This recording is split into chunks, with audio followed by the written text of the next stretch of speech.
Albert Einstein, zakladateľ modernej fyziky, ktorý formuloval teóriu relativity, bol mužom, ktorého myšlienky predefinovali naše chápanie vesmíru.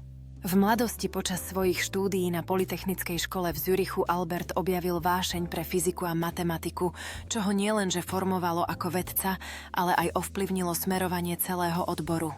Ako renomovaný vedec Einstein zdieľal svoje objavy s svetom, pretože jeho teória relativity priniesla revolúciu v chápaní času a priestoru, čím vzbudila záujem mnohých kolegov a študentov. Einsteinova teória relativity sa stala základom moderného fyzikálneho myslenia, pričom nám pomohla lepšie porozumieť gravitácii a jej vplyvu na čas a priestor. Keď sa jeho teória relativity potvrdila počas slnečného zatmenia, Einstein získal uznanie, keď mu bola udelená Nobelová cena za fyziku, čo potvrdilo jeho miesto v dejinách vedy. Na konci svojho života bol Einstein nielen uznávaným vedcom, ale aj veľkým humanistom, ktorý sa snažil inšpirovať budúce generácie vedy a vzdelania.